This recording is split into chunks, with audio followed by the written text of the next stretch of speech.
Kia ora koutou, everybody. Welcome to another episode of Baskets of Knowledge. For those of you that are regular listeners, welcome back. For new listeners, hopefully you enjoy the ride today. It's just me today. Tana is away doing some other fun things as he does. So you get to hear my voice and the guest. And as always, I like to share something I've put into my basket of knowledge. And this is actually a reflection on the last podcast we recorded with Wendy. And the thing that you said, which really hit home with me, was live fully and die empty. And that has been really resonating with me quite a bit about how many times do we all live our lives within the premise of just a constraint and boundary. And at the end of the day, we go, what if we should have, we must have. So I guess I've been challenging myself, how do I live fully every day so that when the time comes for me to die, I die empty? It's quite challenging because I have to break a lot of social constructs and social norms, which sometimes don't allow you to live fully.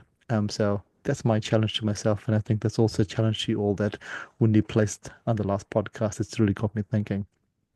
So yeah, that's live fully, die empty. What a beautiful saying.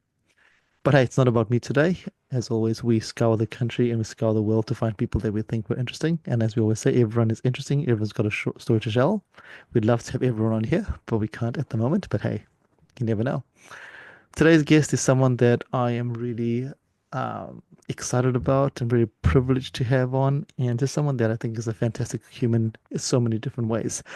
I've known this person for a very long time through different roles, through different stages and ages of their life, and what they are doing in the world right now is really impactful, but they've been doing this for a very long time. And I think as you listen to the podcast, you'll understand why there's such passion, why there's such beauty, and why there's such joy in the work that they do, because the impact that they have is not just individually, but it's a ripple effect. So please welcome me in introducing and bringing on Eman Ghandour. Eman, welcome to Basket's Knowledge. Thank you for having me. What a warm welcome. I'm really excited. This is actually my first podcast, I think, ever to record. So thank you. No worries, it's your first one of many, I'm pretty sure. And for our listeners, Iman's joining us from Jordan today. So, like we said, we scour the world. Iman, for people who know nothing about you, who is Iman today, as you're sitting there in Jordan on this podcast? Who is Iman? That's a good question.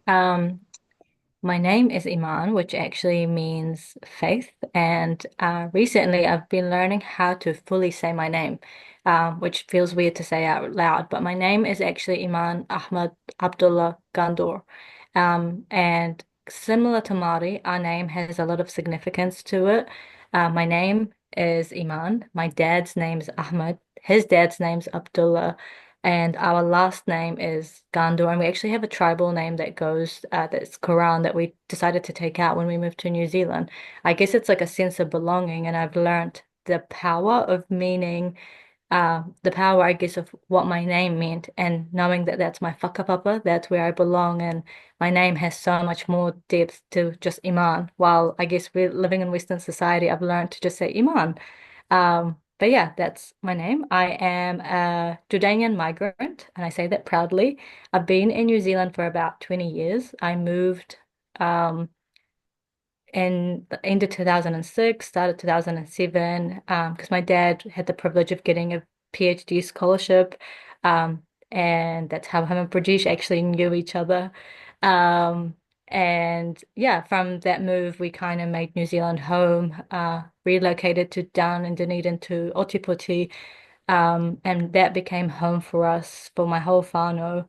And that really has shaped who we are as a family. And it's shaped our experiences, our work, what we do, and how we do it, because we got the privilege of bringing our Jordanian culture to New Zealand and then learning about New Zealand, Aotearoa, Indigenous principle, Māori, and then how we connect those two together.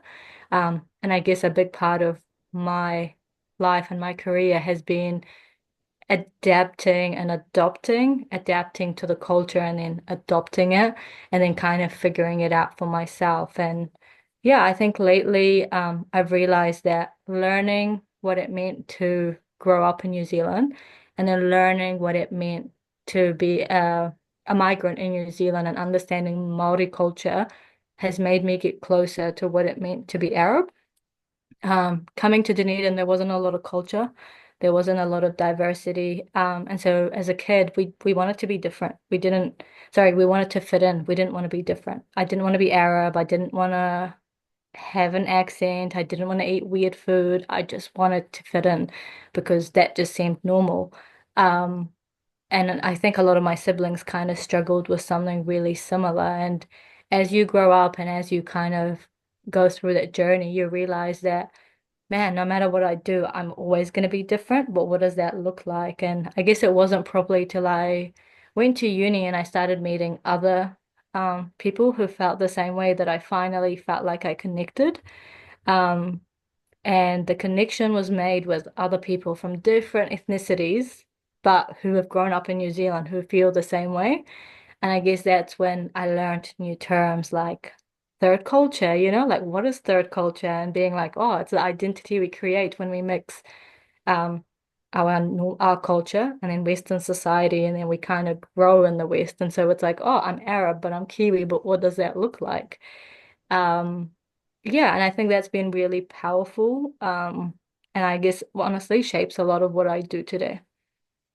I love that. What a great way to introduce yourself, and I resonate with that there because as you shared, that's a migrant journey that a lot of migrants have, but also I'm reflecting back on my own growing up. I think before when I just started, I spoke about growing up in Zimbabwe.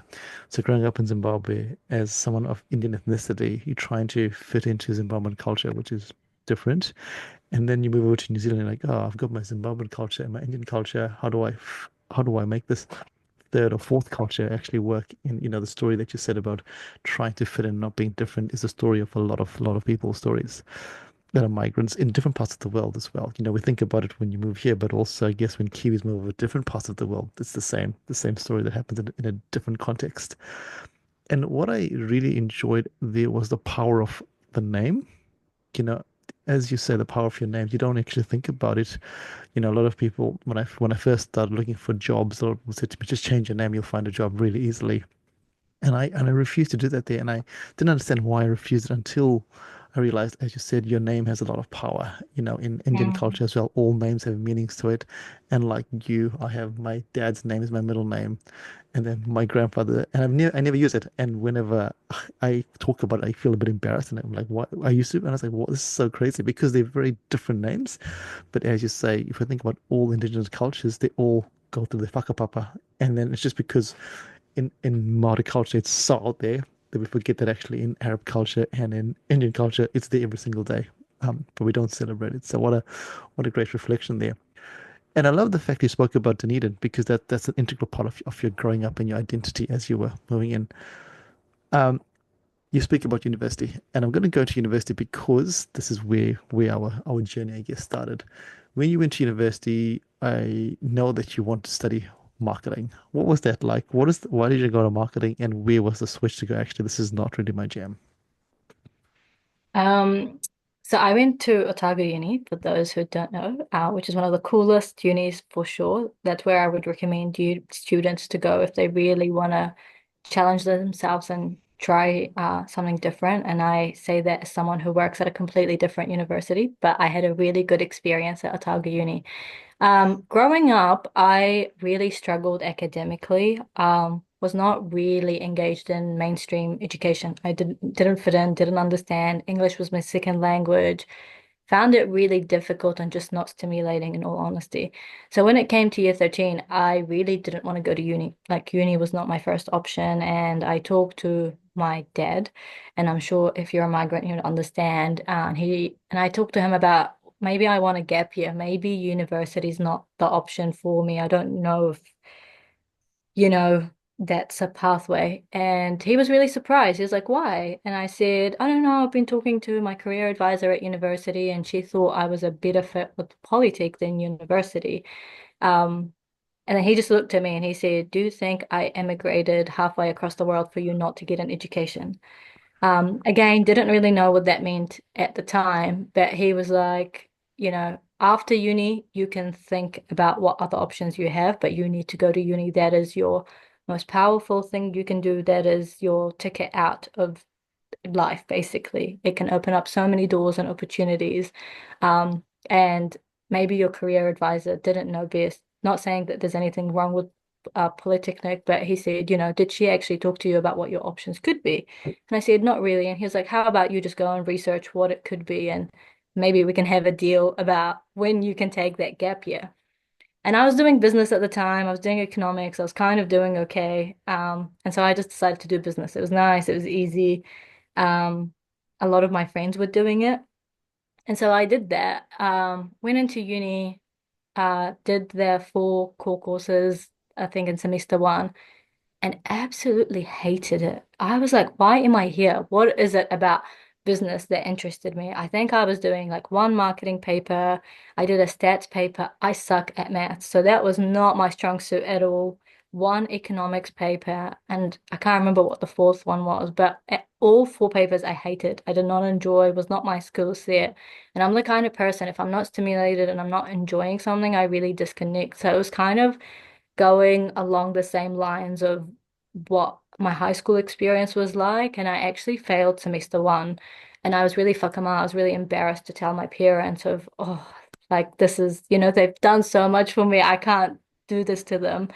And so I decided to take matters in my own hands, and I just went to uni and I attended every single lecture Otago Uni had at the time. Science, law, accounting, whatever, everything that was available. And I was like, okay, like surely there's something here that I like. And uh, funnily enough, there was. I entered a room for sociology, and there was a lecturer, Marcel, we'll never forget her.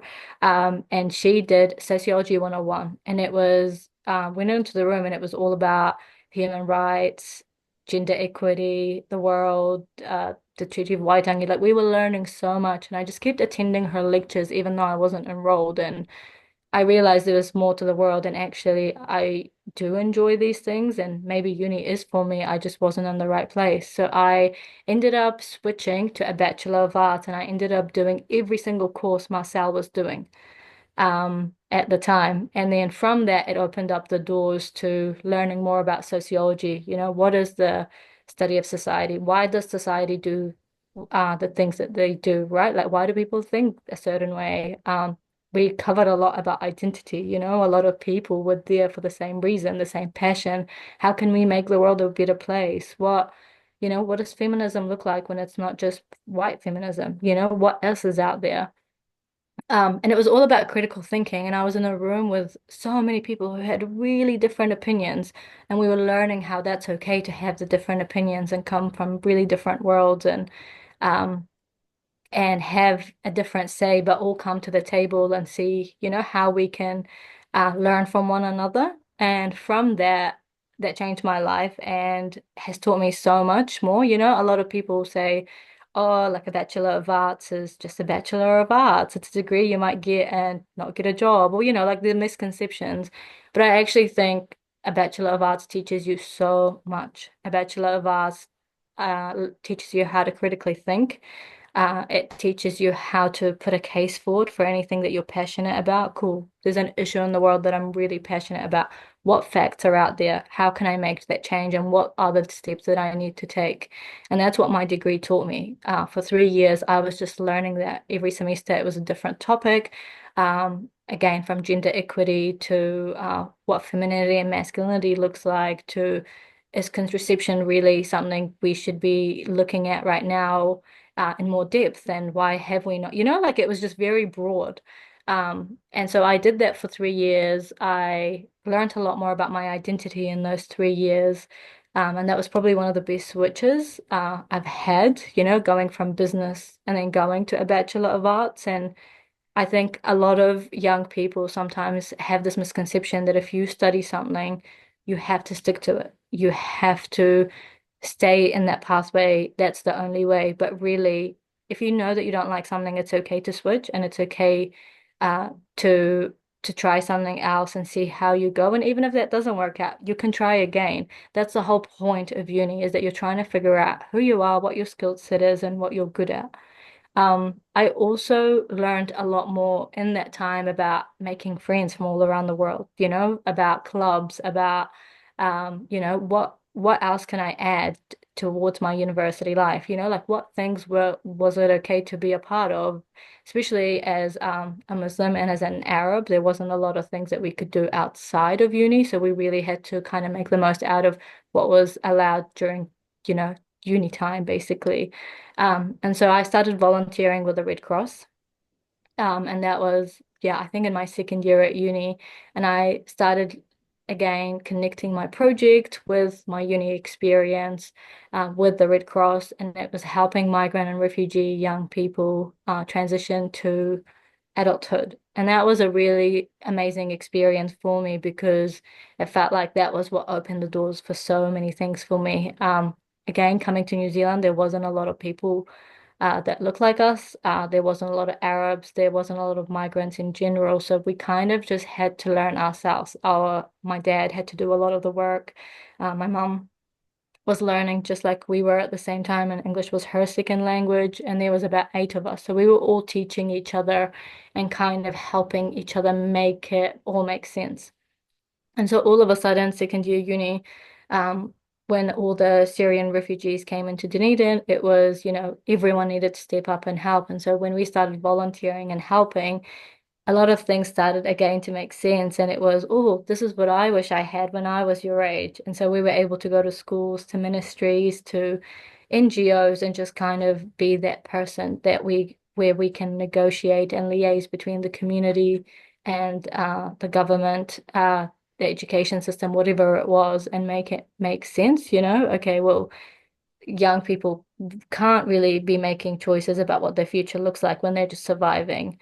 And there was a lot of question marks at the time because it was again very new to New Dunedin, and all of a sudden we had a really big number of young people from refugee migrant backgrounds who didn't know what they were doing, and we didn't have a model in place. And what was really cool again at the time was looking into what Māori and Pacific were doing.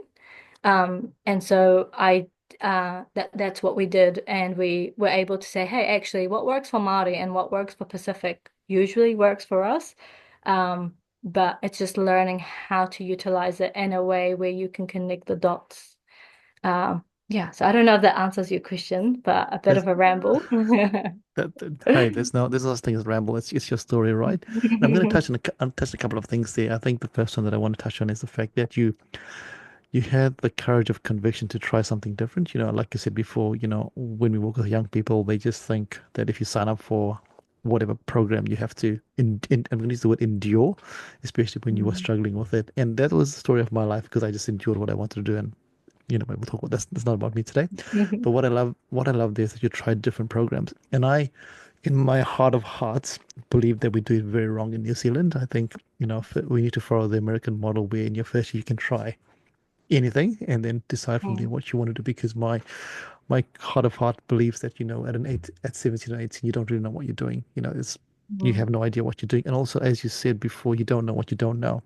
You had no idea about sociology, no idea, but just because you went in. So how many people are going through university not knowing what they don't know? And yes, you figure it out later on in life, but how much time could you have saved for your own self if you had, I'll figure this out? Yeah. The second thing I want to touch on, which I think is really profound, is you mentioned that you moved to Dunedin, but also it wasn't you, it was your whole family that had to uplift and come to Dunedin and to New Zealand. What is that like for your family? So here you are, and your siblings are going through their journey, and your mum is also trying to navigate, learning English. And how is that for you?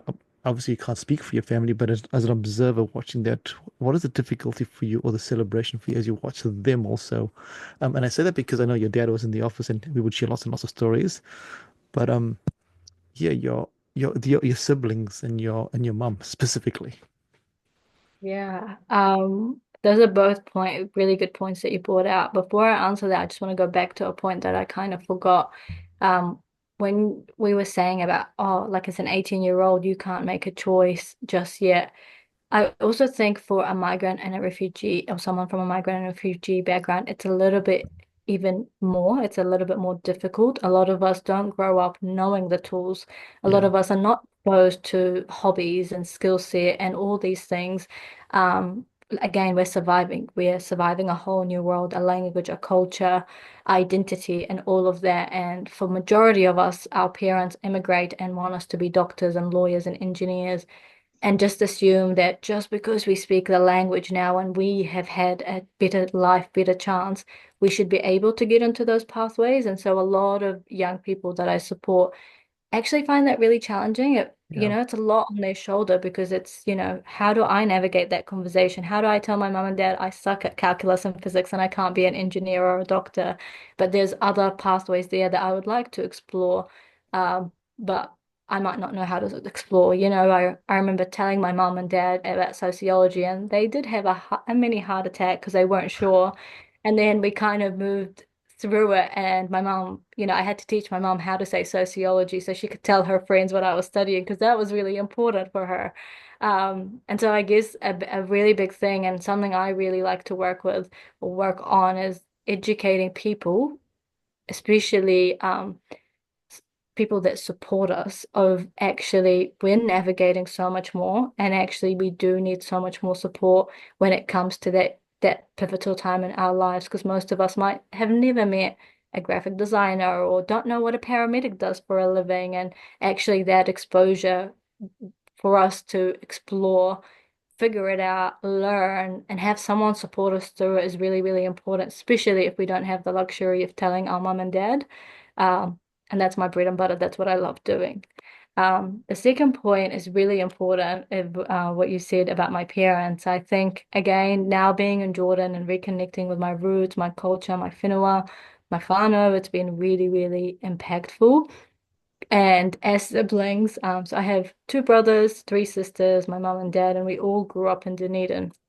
And now, 20 years later, we connect. We all live in different parts of the world, different parts of New Zealand, and we connect and we have really big corridors about our experiences. And we have actually all had really different experiences, and we never talked about it because we were all surviving. And so, as a child, I didn't understand anything. I was just surviving. I didn't want to fit in. Sorry, I did want to fit in. I didn't want to stand out. I just needed to do what I needed to do, which was do well at school, get to uni, get an education, make my parents happy. Same with all my siblings. And my parents were doing so much to make sure we were doing that. They were going to regular university networking events to make new friends and then be able to make share our food and culture and bring them over so we can practice our English and immerse ourselves. And we always would have people over, we'd always have something going on. And I never really understood that my parents at the time, A, were surviving, but B, were trying to create a community because they knew we were so disconnected. And they knew that that's all they knew best, right? Here, they come from collective culture. I had 93 cousins, like I have seven uncles, three aunties on each side. They all have a lot of kids each, and now their kids have kids. And every day my parents are connecting with them. They are either having coffee with them or dinner or going to a wedding or whatever it is. And that's all they've ever known. So to be able to take them from that and go to Dunedin, where they had none of that, and all of a sudden there was just eight of us, and we were trying to make sense out of it and make it home, was really, really difficult. Um, I think for migrant parents, we had it pretty well because my parents were really open-minded and really wanted us to try everything. Um, but I think my parents really struggled with it, especially because my dad was finishing his PhD at the time.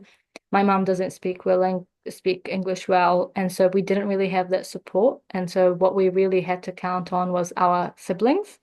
And so we have, there's like about 2 year difference between each of us. And so usually the younger one would help the older one. And it just would kind of have like that trickle on effect of supporting one another and making sense out of it. My dad was the first in his family to go to uni. And then all of us coming to uni was such a big deal because he was trying to Wow. explain what he knows.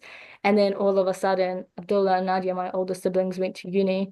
And then we went to uni. And so we were all teaching each other. Once the top two learned, they were able to help the others and support one another. And I guess that's normal for a lot of migrant kids, right? Like a lot of Yeah. us, we end up counting on each other. Like sisterhood is really important for us. Brotherhood is really important for us because that becomes our sense of identity, like if I'm switching a paper at uni, I'm more likely to talk to my sister about it than my dad or mom. If I'm, yeah, navigating a breakup, more likely to talk to them, if I needed financial help, probably more likely to talk to my siblings than bother my parents. Yeah. So yeah, I really feel for my grandparents when they go through all of that, the challenges.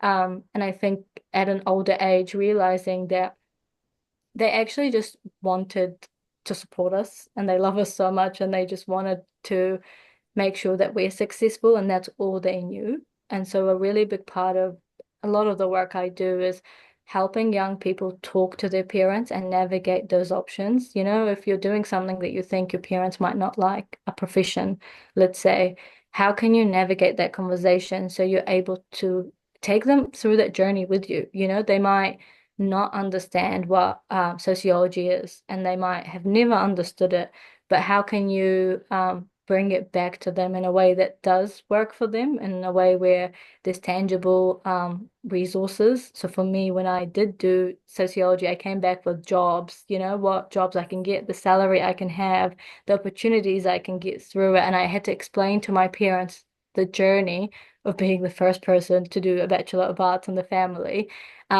And tell them why I wanted to do it and kind of get their approval along the way. And once I did that, they were really proud, and I can see that they're really proud every time I do something now, even though it's not medicine or engineering. Yeah, and I asked that question because as you said, a lot of migrant families come with the preconception that if you're going to go to university, this is why you go to university, doctor, engineer, lawyer, those are the only professions that they know because that's what you know, right? You know what you know. And what I love about what you just explained there is number one, that your dad was the first person from his family to go to university. So that's again, first of all, such a big barrier that's been broken. And secondly, his children are going to university and he wants the best for them. But in his world, the best might have been doctor, engineering, lawyer. But actually, you know, the world of the Bachelor of Arts opens up so many things. And it's a trepidation, if you think about what they're going through. I think all parents just want the best for their young person. And when you say, I'm doing this year, and all the rhetoric you hear from the external world is that if you do a BA, you're not going to get a job, which we both know is not true. But the rhetoric out there just keeps saying that there, and you just worry. So it's really beautiful that, as you said right at the start, was that your parents were open-minded to allow you to navigate your journey with your siblings, which is really, yeah, thank you for sharing that there. And I think why I highlighted that was because I think every migrant family goes to this year. They go through this conversation, and it looks very different for different families. So it's just a great awareness piece there. Let's now talk about the impact that you had with the Red Cross. So you said you started that, you had the project there, but it wasn't just the project because when you finished up, what happened? The degree. Yeah. So on I think it was my second or third year, when we had an influx of our Palestinian, I think Syrian refugees at the time. Um, It was the Red Cross and the Ministry of Education that kind of had a funding round of what they needed to do. And it was my old ESOL teacher, my teacher who helped me understand and learn English from Balmacewen Intermediate, Aroha, shout out to her. She called me up and she said, "Hey man, we have a number of Arabic students who have come to our school and I don't really understand how to help them, but I think you might, and it would be really good to kind of come and get your feedback for you to volunteer for a couple of hours and just tell us what we could be doing better.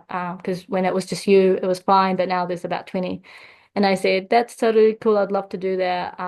I'll drop in next week." And I came in and I started helping, and it was really interesting going there as an adult who can now speak English and understand it in comparison to when I couldn't and didn't understand. And I was able to translate and help a lot of those kids understand what it meant to be at school in New Zealand, understand the language, the culture, to transition, learn how to play football for the first time. Or Uno was something that we always would learn straight away because it was such a good way to bond with kids when there was a language barrier. And from that, that opened up so many opportunities. I became a youth worker, a youth resettlement caseworker for the Red Cross. And I started a homework club with Sahir, one of my best friends now. And what we would do is we would hire out the library down in Dunedin in the what is it called, in the octagon.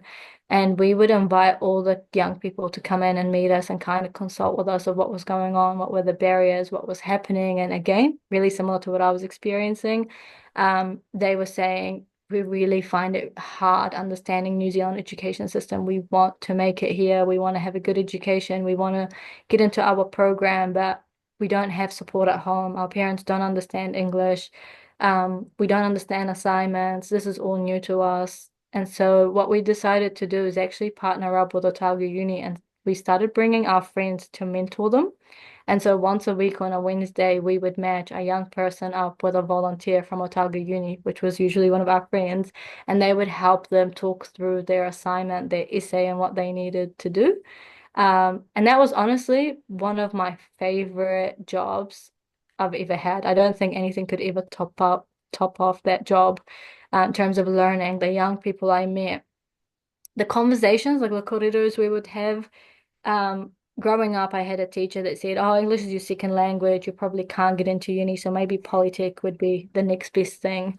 Again, nothing wrong with Polytech. It was more the conversation that she made Mhm. the assumption that I was a migrant or I spoke English as a second language. I don't have the same opportunities. And I guess for that person, she didn't understand our background and how hard our parents have worked to break that cycle and bring us here. And they want so many opportunities for us. And so being in that hub, we started to connect with so many young people that were getting told the same thing. And they wanted to be doctors, they wanted to be engineers, and they just wanted an opportunity, and it was the same thing. And so we started bringing volunteers who understood the kaupapa, understood the barriers, and we started helping these young people get on with life, right? Get their NCEA, get the merit endorsement, the excellent endorsement, get the scholarship, get to uni, and how we can be their parents, not just me and Sakar, but the volunteers, how we can be the person that transitions them and helps them through that. About three or four of those young people ended up making it into medicine, even though their teachers told them they couldn't. You know, they had been in New Zealand for about 3 years before they competed, and were able to get the endorsement and actually apply and get in. And so that's amazing. I think that's the like how powerful that coaching program was, and how it didn't cost us much. It was more people who really wanted to help and people who saw themselves in each other, and that's why we wanted to support one another. So that was my first job straight out of uni. Again, what a Bachelor of Arts taught me, critical thinking, collectivism was, my own culture. How do I bring this in? If that was a problem I was facing, this young person is facing it, and all of us are facing it. So how can we bring in a strategy and help one another and fix it? Um, the second job I got after that was with Otago Polytechnic, and it was focusing on those same young people, but it was careers and pathways, and how we can transition them so they can decide on what pathway and transition that they would like and what opportunities they have. And it had run for the third time by the time I took over and I managed it.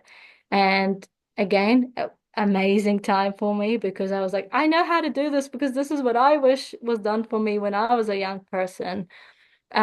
And I guess the brief we were giving is, oh, these young people need help to transition to either uni, politics, or employment, but we don't know what to do with them. And so I was able to bring in something similar to Te Whare Tapawhā, like a holistic career model, where I said, actually, it's not just navigating our options. Some of us don't know how to order a coffee. Some of us want to volunteer and give back, but don't know how to, and that could be a really good way to learn English.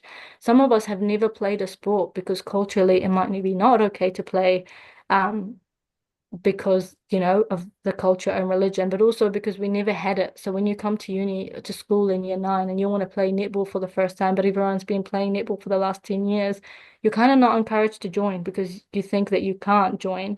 And so how can we bring in all of that? And that was amazing because we just reached out to our community, and our community was so helpful of what they wanted to sponsor, what they wanted to bring in, the volunteers that we had.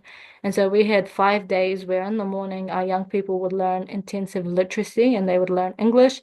And in the afternoon, they would have different things to focus on. One was employability, CV writing, cover letters, interviews. One was sports. And so to the teamwork, collaboration, learning something new, cultural exchanges that we would kind of add. One was volunteering, so we had to do 2 hours of volunteering in a community each week. And then I think the fifth one was always team building for us. So how do we all get to know each other and learn from our lived experience? And that was my journey in all of that. And it was amazing. It was incredible. I learned so much. I learned so much about my own identity of what life looked like, I guess at the time, 10 years ago, and what young people were struggling with. And then bringing in what I've learned through that time, learning, again, the learning of Māori models. What does Te Ao Māori look like? What does Te Whare Tapawhā look like? What does our mental health system look like? And how can we bring that in? How can we connect with our parents? How does my Bachelor of Arts degree come into all of that? And it was just incredible, right? Like connecting the dots. I think the main learning from all of that, and again, something I give to young people is um, it's not really about the degree, it's about the person. And so anyone can do a Bachelor of Arts, and I can tell you now they probably wouldn't have the same opportunities as me. What is really important is actually taking that opportunity and jumping onto whatever is available during your time at uni and volunteering, being a leader, joining that club that you've always wanted to, trying a sports, whatever it is, and actually having a part-time job and actually matching those two together because as an employer, that's something that they really like is not just your degree, but what you've learned in that degree and how you've applied it. And so when I was able to finish my 3-year degree, but I've already had two really good names on my CV, the Red Cross and the Otago Polytechnic, as well as all the funders, the Ministry of Education, Otago Uni, so many other people. I was able to present myself because I was no longer just a grad. I was a grad with experience, and I was Mhm. able to talk about my experience and my learning. And I think that's probably what opened up the doors for so many different opportunities. And that's why I think I sometimes don't relate to when people say, oh, a Bachelor of Arts doesn't get you a job because it definitely does. It's just how you navigate it and how you apply the learning that you get from it. And I love that so much. And I love that because Mhm. what you touched on there was something that I'm really staunch about as well. It's, I can get a degree. The degree is a piece of paper, but it's the piece of paper. What I always tell when I was in my last role, I would tell people the piece of paper is going to get you an interview. Once you get an interview, the paper disappears. It's all about your experiences. And if you don't take opportunities, it's you're not going to get the job. Simple as that there. And one common thread that we've had with all our guests, Iman, is every single one of them have spoken about opportunities. They're going to come and they come every single day. And the onus is on you to take them because they're going to come by and it's very easy to say no. But as you said, when you say yes, even if you're fearful, even if you've never done it before, what's the worst that could happen? The worst that could happen is you learn something.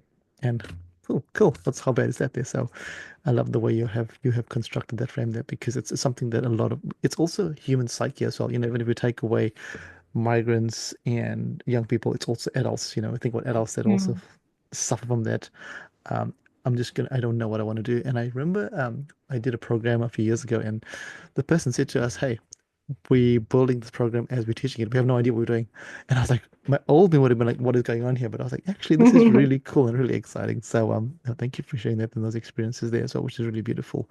But also, again, as at the start I said, the passion that comes through is so clear and so real, which is amazing. Um, let's fast forward. So you've done your time at Aotearoa, you've done your time in Dunedin. As you said before, Dunedin, at that time was not very culturally diverse, and then started changing. You then lifted roots and you moved to a city where there's diversity every corner. What is that like for you as you now come into a city, living in Auckland, where it's a whole different world to Dunedin? It was a massive change. I think even though, talk about Dunedin not being diverse and all of that, I made amazing friends. Yeah. And I've been friends with those people for 20 years. I've had amazing opportunities. Everyone knows each other. We're the same class system. Everyone, doesn't matter what school or background you go to, you all connect and help one another. And I think I didn't really appreciate that till I came to Auckland. I moved to Auckland because I wanted a change. All my friends had left uni and they weren't from Dunedin, so they weren't gonna stay, right? And so they were all applying between Wellington and Auckland. And I did 1 year after uni, and then I kind of really missed them because I was like, oh, there must be more to life than just staying in small town New Zealand. And so when I first came to Auckland, I found it so cool. It was so exciting. There was so many things to try. There was festivals, there was different foods. You could party, you can make new friends. People looked from all around the world. There was so many accents and languages and cultures. But definitely found it hard to fit in, found it hard to navigate my place in the world, I guess. I worked as a postgraduate, what was it? A postgraduate advisor for the Faculty of Education and Social Work for Otago Uni. Sorry, for Auckland Uni. And so I was dealing with older people all of a sudden. I had always dealt with younger people. And so that was a whole transition. It was learning a new job that I guess wasn't what I was familiar with. Then being in a new city where I didn't have a lot of friends, just the friends I moved with. And then I guess learning just how to do life as an adult after graduating, having your first salary, moving away from home, and all of that. So the perks was kind of like having the training wheels off and just doing everything and taking all the different opportunities, the learning, the new friends. But the hard part was actually trying to fit in. I feel like Auckland from my understanding now, is all big cities are like that. You're competing with so much more people. There is a lot of people in Auckland, so people take a lot longer to warm up to you. And I found that really difficult coming from Dunedin because Dunedin is so small. We all want to help one another. If you go to the supermarket and you get lost, someone can drive you home, like it's easy as that. In Auckland, it's not like that. People take ages to warm up. People are not friendly. Not everyone, I'm obviously generalizing, but the vast majority of people come from all around the world. And so, of course, they are the way that they are because they've kind of had to be because of how big this new community is. So found it really hard. Ended up connecting with all my friends who were from Otago Uni. So it just kind of, we made a bigger Dunedin experience, but in Auckland, and we all would connect together. But it made it so much more fun. Like those friends that I made are lifelong friends. We were able to go to the beaches together and try things together and um yeah, see life, I guess, different to Dunedin and beyond university and all of that. So I feel like the first 2 to 3 years just before COVID hit, it was really exciting and fun and I was just doing everything I could. And then it came to a point where I think it was a really pivotal point in my identity and culture.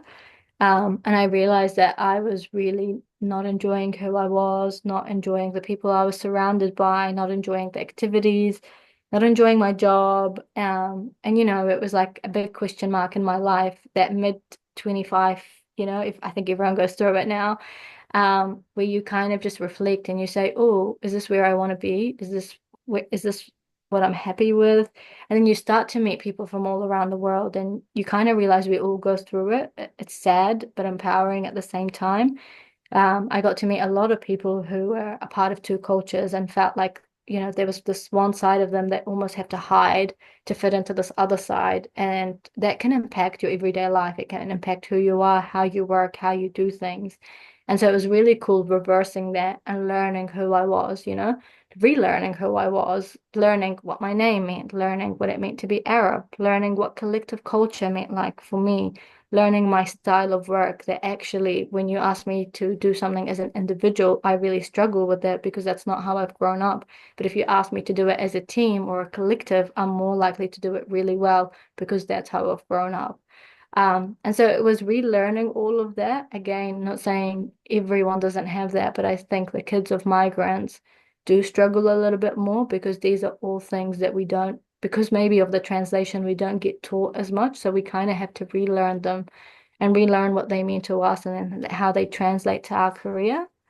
Um, and so it was really cool meeting a lot of people that felt the same way. It was like people from India, people from Afghanistan, Pakistan, Ethiopia, and we were all connecting on our identity, our learning. It was so normalized to talk about things that were taboo, our first breakup and how that was something that we took really hard because we couldn't talk to our parents about it, or going to therapy for the first time to break that cycle, or not enjoying work but not really knowing how to navigate it, because you've done it, you've done what was expected of you. You went to uni, you got your first job, you have your first salary, you should have it all together, and gets to that pivotal moment where you're like, I don't have it together. But what does that mean? And so it was really impactful and powerful learning all of that. I was also sent, I had gotten a new job at the time, and I started with AUT as a future student advisor. No, a future student recruitment advisor. And I was traveling the country learning, teaching young people about university and then helping them through their pathways and transitions. And I went up north in Northland and Tatakaro, and I met so many amazing young people who are Māori, who spoke Te Reo as their first language, who had really good tikanga, who understood life in such a different way. And it was so powerful because that reminded me of my roots, and I was able to see myself in them, and I was able to see my work and my kaupapa and why I was doing what I was doing. And so those things really connected me of who I was, and then coming back to Auckland and what I want to do and the focus and the area that I was more likely to be more powerful in. And so I learned so much more about Māori culture during that time. I tried to learn a few phrases from the language just to connect more with it.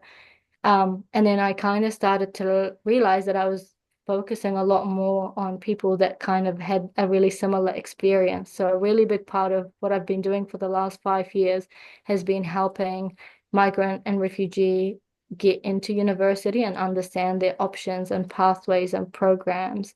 And realizing that there's so much more to it. It's not just a pathway or a transition. How can we ask a young person to think about who they are when they don't, or to think about what they want to do when they don't even know who they are?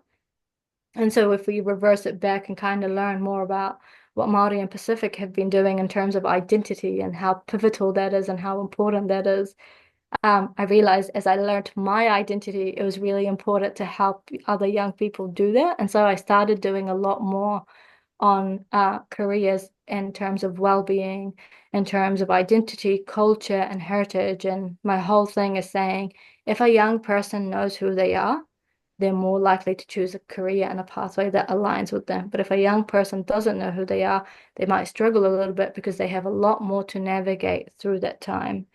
And so that was a really amazing time of just connecting those dots, that 25 to 30 age gap for me was when a lot of my life started to make sense, and then a lot of my career started to make sense.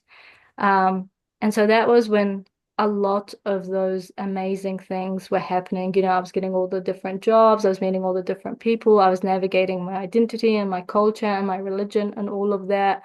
And I realized I started connecting with a lot more girls who felt the same way as me. And I said, when you meet the first girl and she says, "Oh my God, me too," you're like, oh, okay, there's two of us. The third girl, you're like, okay. And then the fourth girl, and then like 20 girls, and we're all at the table and we're all feeling the same way. I was like, oh, no way, this is normal. We're all feeling similar in terms of our identity, our sense of belonging, that disconnect of who we are, who we want to be, our cultural identity. And so I started a network called Khawat, which means sisters in Arabic. And it was kind of reminding myself of what it meant to be a sister, and how growing up in migrant households, there was so much more that we could have learned, but we didn't have the resources and tools because our parents didn't have the time. They were also surviving. And so we counted a lot on our siblings to help us. And so I kind of thought about a concept of, now that we are around the table and we are the girls of migrants and we understand the gap, we know how to support one another. We know how hard it is, but we have not connected before. How can we make this more regular? How can we support other females who are going through the same thing? And then how can we be that support person for the younger people coming in? I think there's like that misconception that sometimes happens of, oh, we put so much pressure on kids of migrants to translate for their parents, which is valid at the start. But after 20 years of us being there, having the education, learning the language, I think it is on us to help. I think it is on us to give back, and I think it is on us to make that translation of not necessarily, like coaching, but having that, being that phone, being a phone call away of saying, hey man, I really want to go for that job, but I don't know if I'm good enough for it. Or I want to negotiate my salary, but culturally that's not something we really do. So how do I navigate that? Or I have a really important meeting at uni. Can you come with me? Because I can't ask my mom, but I would really like someone there, you know? And so we kind of started Khawat as that to support, I guess, other wāhine who are going through the same thing, who's from a migrant and refugee background, and trying to build an empire so other young people don't have to go through what we had to go through growing up in Aotearoa. Um, be amazing. I mean, again, there's so much that you have shared there, which is just so beautiful. And we'll come to Kawat in a second. But I want to touch on what you said just before was when you went up north, the students became the teachers for you because as Mm, you watch them embracing Te Ao Māori, Tikanga Māori, it shows you that hey, this sometimes when you're a migrant family, you're a bit embarrassed. A migrant, you're embarrassed of your own culture for whatever, whatever stories you tell yourself. But it's the same, when I see Te Ao Māori and Tikanga Māori just being proudly spoken about in a positive way, I'm like, wow, this is really cool. How do I learn from that there? So like you, many times when I go into schools or kura, I end up leaving more educated than than I think I leave them. And yeah, I think that's the beauty of the roles that we have or I had and you have at the moment. But what I love about what you have said, it's not just about learning it for yourself. It's about now going, all right, cool. I've learned this about myself. Now how do I make that impact? So the Khawat Network, what was the inspiration for you to start that there? Because again, the reason I asked that is a lot of people go, oh, someone else can do it. Someone else, it's always, oh, someone else. It's what a great idea, someone else can do it. When did you go, actually, this is not someone else, this is me. This is I am so passionate about this that I want to create this here. I think honestly, in a lot of what I do, I don't think individually. I always think collectively, and I always think of myself as the consumer. So I'm saying if I'm facing a problem, someone else is also facing them, and if I can figure out how to fix this problem, then it can help so many other people. I think anyone that comes from collective culture, that's how we work. That's how we've learned, especially if you have a big family of you kind of fix it for other people, not really yourself. But Yeah. I have been in an interview panel for the last 3 or 4 years, helping refugee girls apply for the scholarship.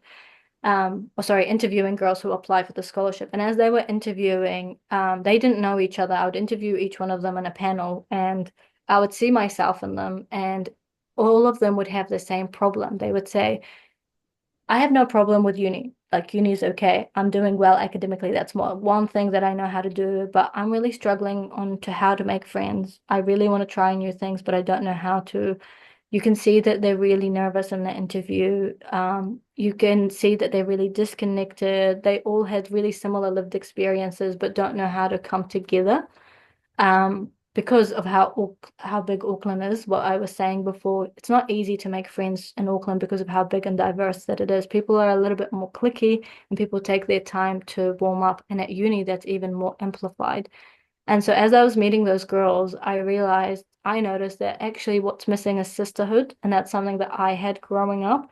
And so I started a group chat, and I called it Khawat at the time, literally just Khawat, which means sisters in Arabic. And I said, hey, I'm gonna start a group chat, whether you get this scholarship or not, and I'm gonna add you if you want. And all we're gonna do is we're gonna start a support system where I might not know the answer, but someone else in the group chat would. And so if any time at uni you feel lost, you need anything, you just write on there and someone else will help you. And everyone has said yes. Not a single person has said no to that group chat, and it's grown. We have 40 people, 40 girls there who are, I think 20 of them are on the scholarship, 20 of them have not.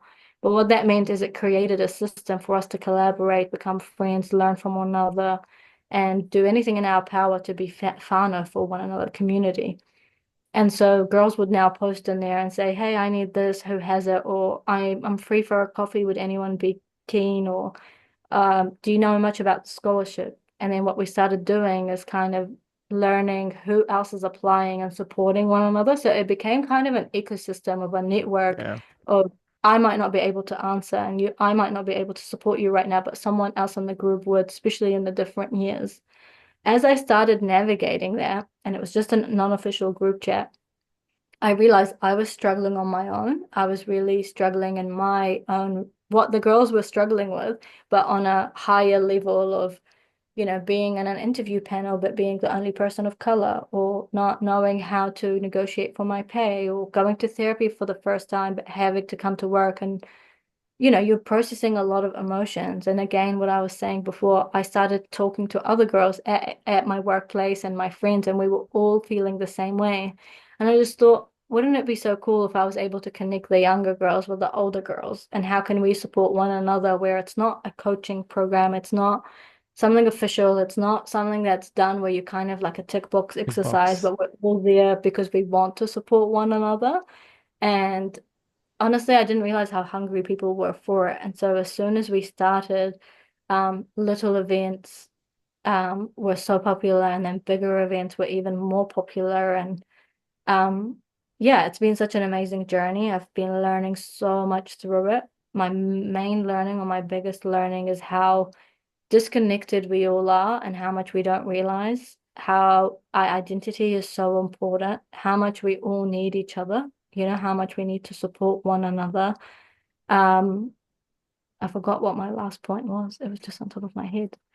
Um, but just the severity, I guess, of what it means to be um, a female from a migrant and refugee background, and navigating life, and how difficult it can be when you're doing it alone and you might not have a mum and a dad that you can speak to, or not even a sister, and then how we can support one another. I remembered my point.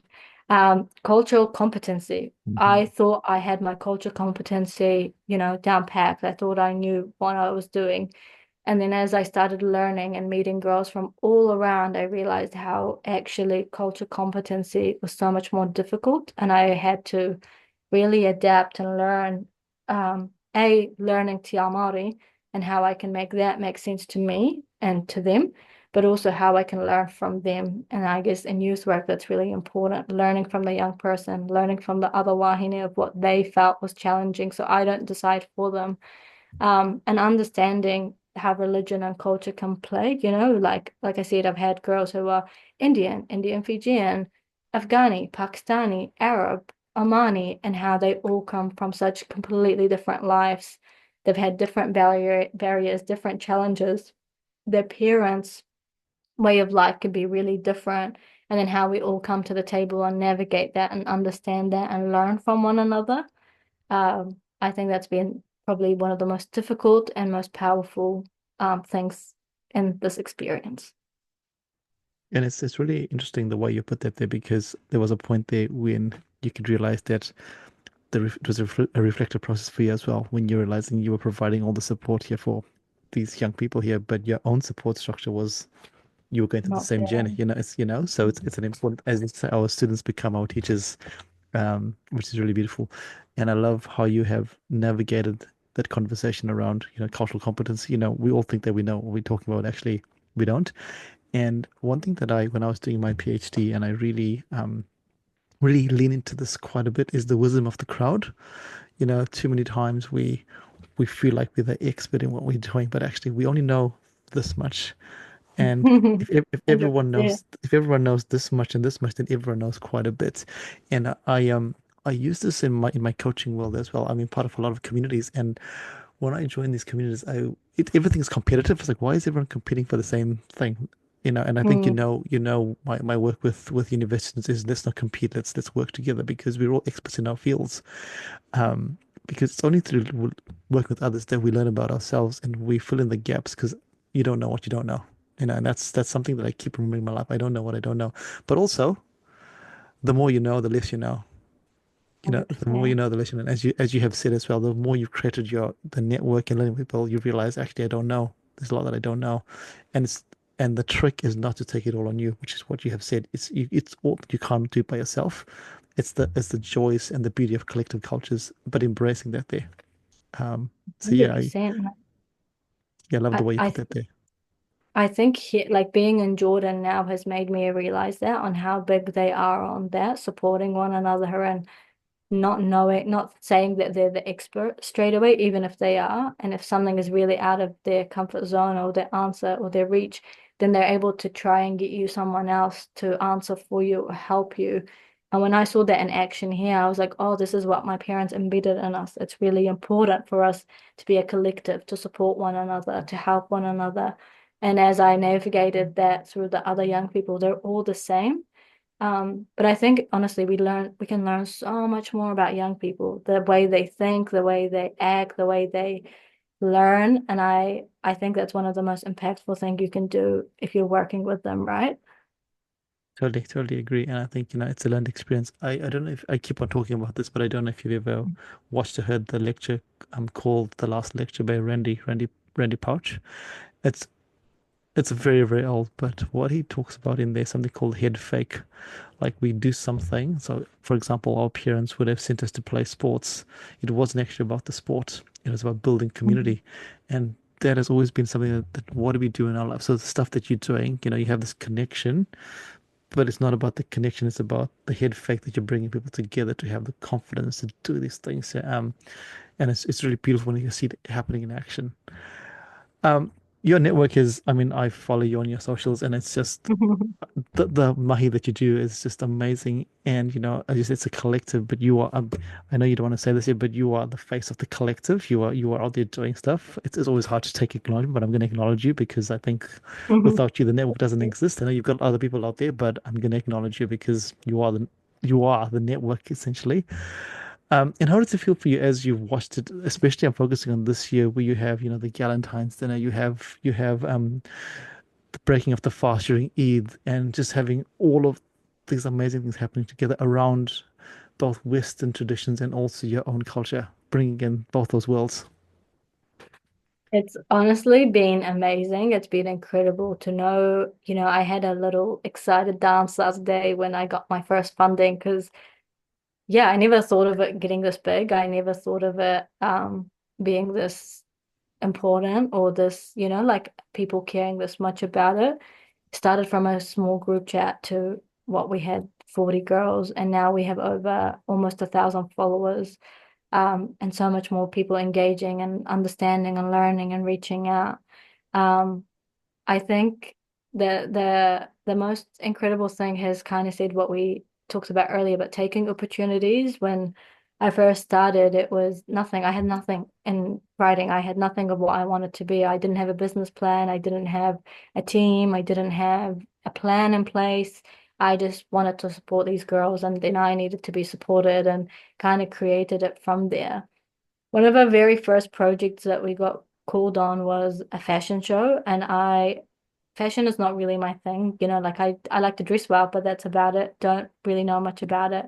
But the studio owner that helped Khawat out with using his space said, "Hey, look, I need you to do me a favor. There's this girl who's doing a fashion show, and it's about representation, and I think you'd be a really good fit for it." I said, "What do you mean? A, we don't do fashion, but what do you mean by representation?" He said, like the last fashion show you went to, there wasn't a lot of people of color. This one, we're trying to get a little bit more diversity and kind of showcase New Zealand in a different way, the way that we know it in Auckland. And when he said that, he kind of sold me. I said, "Oh, okay, that's a bit of me. I can do that."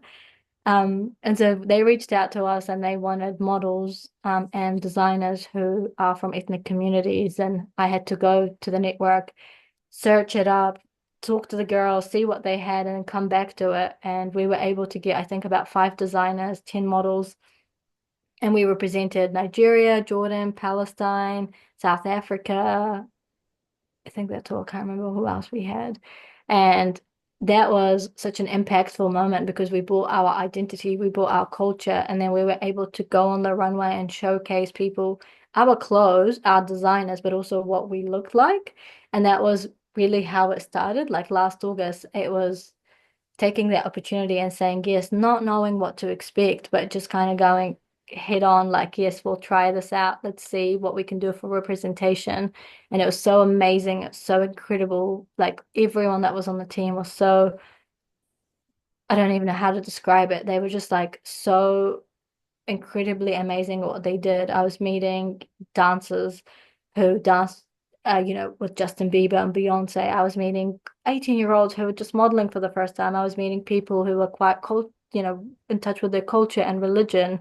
And just seeing all of that come together and seeing Khawat come into that was incredible. And then from that, we were able to connect more with the community. People started to understand more of who we are, and we've been able to do amazing events from that.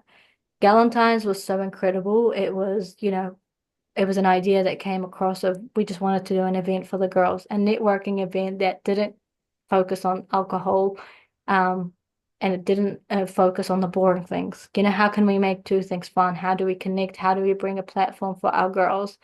And so we decided to do a Valentine's, but for the girls, for the friends. And then we were able to work with so many different providers. We were able to make it look aesthetically pleasing. We were able to do, a friendship bingo. We were able to do different workshops where the girls got to connect and meet and make friendships. And just seeing everyone there was so amazing, seeing everyone so happy and seeing everyone so thankful that this is what we've needed for so long. Like we want to connect and we want space, but we just haven't known how to navigate it. Another highlight was seeing our moms turn up. We had a really big support from all our moms, and they were saying, we want to have fun too. We want to attend fun events that are not just, your regular Friday prayers or your cultural gathering that you have to meet to. Like, we want to have fun. What does that look like with a culture competency lens on? Um, and so that was amazing. And then we were able to do the Iftar, which again, trying not to label ourselves as a Muslim network, but kind of understand and acknowledge that there is a lot of girls who are Muslim in our network, and they actually are taken out of the picture every step of the time. They are disconnected from a lot of things within the workplace because of alcohol or other things that might be happening, so they don't get to do it. So then how do we cater for them and how do we celebrate them and their lived experience? And so we were able to bring that in and bring our friends to come and attend there and wear our cultural wear and try Arabic food.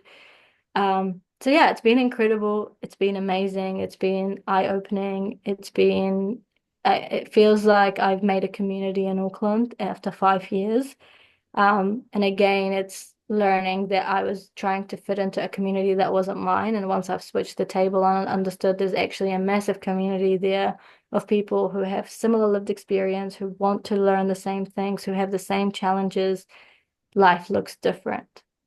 Um, from all of that mahi, we were able to get funding from the Ministry of Education. And so we're actually going to launch Khawat Youth, I think next month, which is going to be the league that looks after 18-year-olds as they navigate adulthood. So anyone who's in year 13 in Tamaki, who's moving from high school to university, how do you become a sister and how do you learn leadership and how do you learn how to navigate your identity and lived experience to then make an informed decision about what your future life could look like.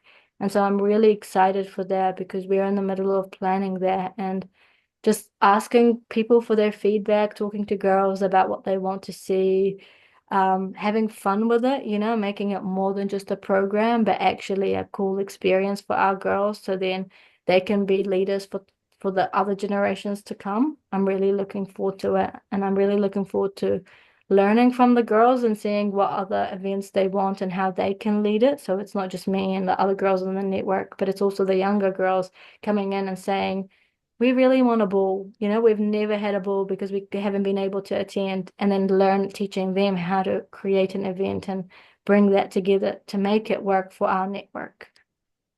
How awesome is that? There are a couple of things there that you raised which are really profound. That when you said you switched your mindset to go, there's a community there that I'm not trying to fit into, but I'm creating because everyone has lived experiences. And I love how you like I said before, as a joke, you build a plane while you're flying it. This is exactly what you've done. In August, you offered, hey, let's go fly a plane to do a fashion show. You're like, what?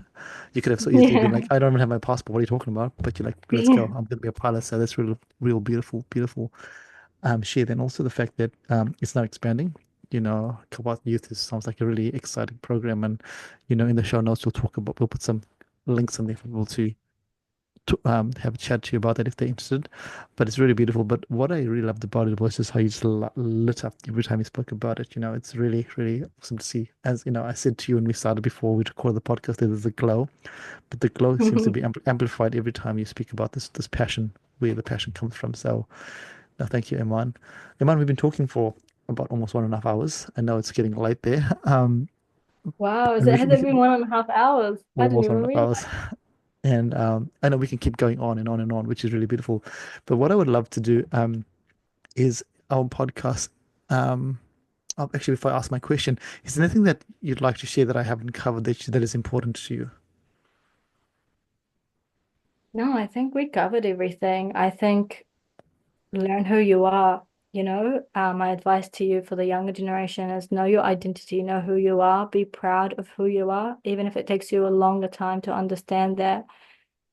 Take any opportunity that comes your way, but also it's okay if that journey like doesn't stay where it is, like if you have to switch and change and learn and relearn, be adaptable and just see how you go. Like I think being in that age of 18 to 30 is the best age you could be in. So just definitely enjoy it and learn so much more from it.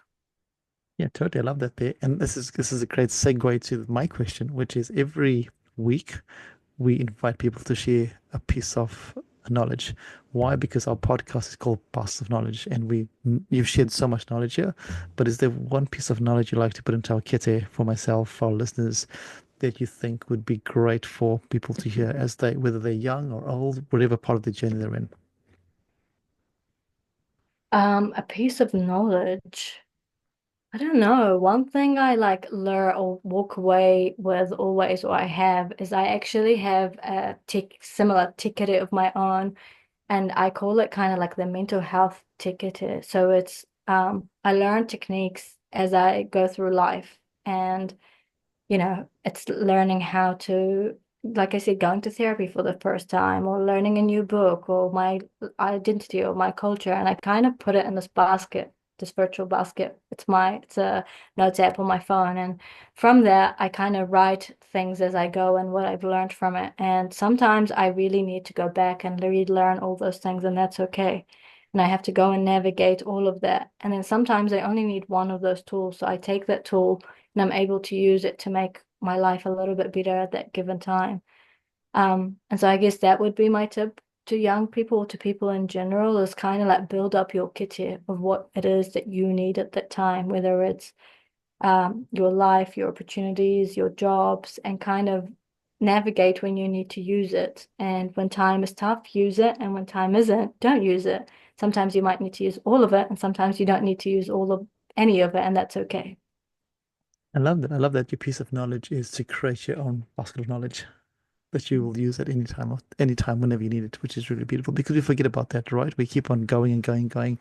And as you said, it doesn't have to be something ridiculously crazy. It can just be a notes app, which you just call it your kite and your basket of knowledge.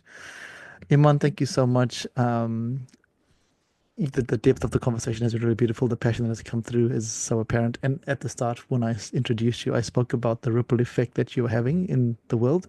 And as we've had this conversation, you can see how that ripple effect is actually manifesting in real life. So it's really exciting to see what happens next for you. Really excited to see where this goes. And, maybe in a year's time, we'll come back and you'll be like, I've got 1 million followers because of the work that you're doing. I know it's not about numbers, but it's about the impact. I always remember this one conversation that I've had, and someone was talking to me about, the numbers of followers and da da da.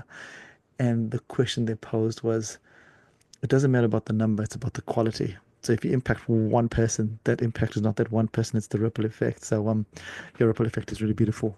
Thank you so much. And I think it's a privilege for me to have this conversation with you because full circle, as you said, um, 2006 was when your family entered my life. And almost 20 years later, here we are having this conversation.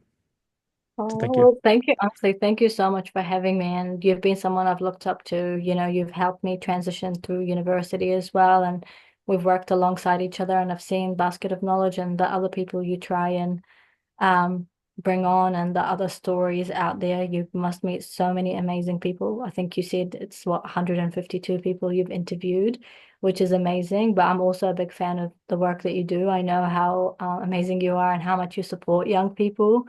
And I know even now it's not even in your paid role in what you do. And if someone calls you up and say, I need help, you help them. And I think that's really important in the line of work that we do. But yeah, thank you for having me. It's been amazing. A really good experience for my first podcast session. Beautiful. Thank you very much, Iman. For our listeners out there, hopefully you enjoyed this podcast. Hopefully you picked up something to put into your kete. If you haven't, go back and listen again because you probably were just ignoring stuff and just wowed away. But thank you for jumping on. Until next time, don't forget to find a reason to smile. Don't forget to bring some happiness to the world. But also the most important thing is don't forget to put something into your basket of knowledge. Until next time, ka kite. Bye, everybody. Peace. Um,